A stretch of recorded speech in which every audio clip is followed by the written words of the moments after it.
dearest mother, I write you so full of joy, I might burst. Our unit secured yet another victory. That makes 5 straight, or an entire hand, as some say.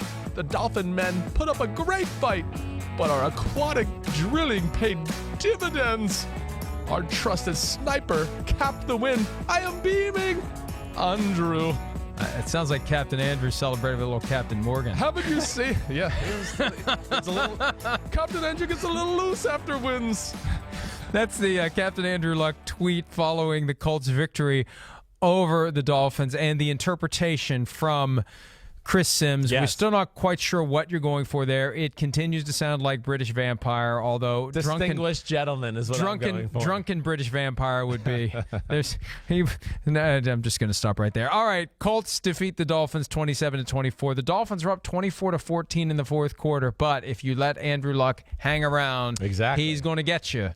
How did he get him? Well, I think just his ability to stand in the pocket, them have pass protection the way they do, and yesterday we saw finally, a few cracks in the seam finally with that offensive line where they let up some sacks on the Miami Dolphins. Dolphins, of course, have some good pass rushers coming off the edge, but Andrew Luck and his ability to make throws down the field, especially in big moments, it's as good as anybody we've seen in football through his career.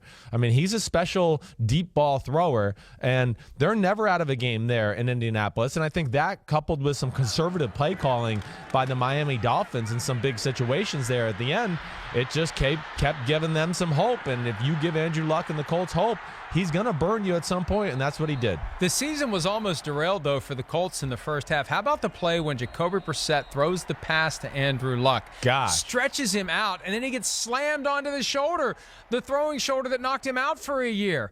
What in the world is that? Now, I know what Brissett was doing. We laughed about that in the viewing room. Yeah, Brissett knows this is his chance. Throw it high, throw a hospital ball to the starting quarterback. But, that was just weird. And Luck said after the game he's done playing receiver. So now Andrew Luck, and they had the Ebron special, as they call it, last week. They threw the pass to him, and it was over his head. He said he's done. No more running pass routes. He's going to stick to playing quarterback. And here are the Colts with 5 straight wins.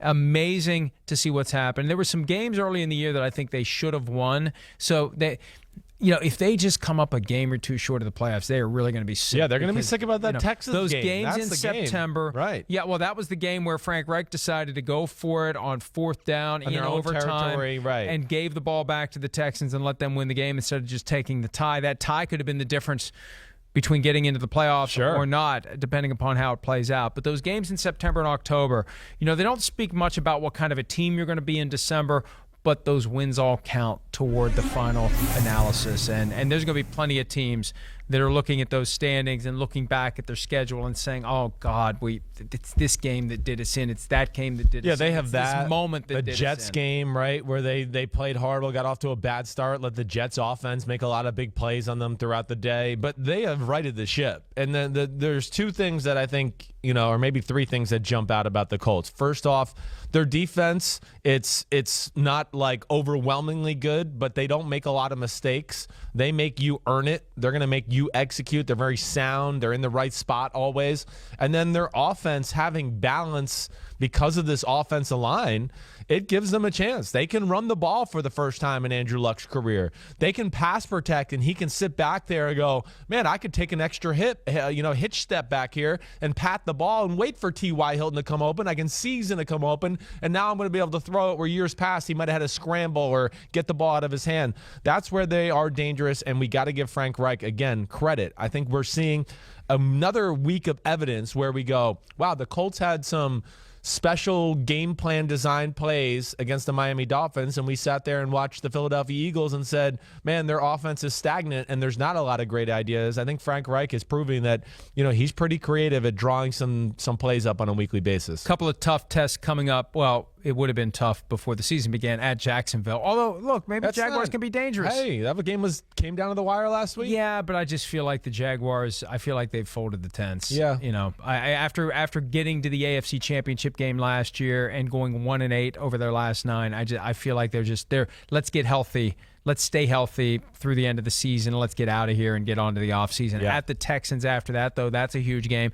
Then they host the Cowboys. They've got the Giants, and then they go to Tennessee to end the season. So the Colts still very much alive. 5 wins in a row, and Captain Andrew Luck Very pleased. very happy with where this team is. And, you start thinking about who the teams are that we're going to be focused on for next year. The Colts are going to be one of those teams that are the darlings of the media, and we're going to be saying, hey, they're destined to win the division next year because they're going to be – I remember Chris Ballard told us at the league meetings that, everybody wants a win now. We want to win now. We want to win now. But he finally said, as a practical matter, we're 2 drafts away. Yes, right. So you give them another draft, you give them another, and they're going to be drafting a lot lower this year. And all the money they're going to have to spend in free agency. Oh, they've got more than anybody else. Exactly. So you look at it, and the way Le'Veon Bell. Yeah, I mean, whatever it is, but they can get another weapon on the offensive side of the ball. The offensive line, most importantly, is set up. That's the big thing Chris Ballard has done. He has settled that unit down. Now Andrew Luck, who's their big investment, is protected, and their defense, they have a lot of young talent across the board. I got to give Chris Ballard a lot of credit for what he's done, and of course Frank Reich for coaching the team. And just because they're going to have more salary cap space than anyone, I still think Chris Ballard will resist the temptation to overspend on the first few days of free agency because dollar for dollar you can get some great bargains. Right. Look, they got Eric Ebron. Sure. For peanuts. Right. 2 years, $13 million. Now, there was a reason why he was available for that amount because he had underachieved in Detroit, but look what they turned him into. Yeah. He's got 11 touchdowns in 11 games this season. And Frank Reich told me last week that they're always sitting around thinking about ways they can use Eric Ebron, that they're just so fascinated by what a talent he is. And I remember coming out of North Carolina, right? He was drafted higher than Odell Beckham Jr. Yeah. This is a guy that there was a lot of faith in. There was a lot of hope, but there were drop passes in Detroit, and he just didn't fit there. It just didn't work for him there. It's working for him in Indianapolis. And if they can make some good decisions like that next year, add some impact value players. signings. Yeah, value signings, right. Impact players, guys that for whatever reason it didn't work in their Right. Marcus in their Hunt, who didn't work in Cincinnati, he's there dominating on the D-line for them. I'm with you. They get used to the years of the Colts being good again because I think they're here. Hi, I'm Mike Tirico, and thanks for watching. Make sure to hit subscribe for the latest news and highlights from NBC Sports.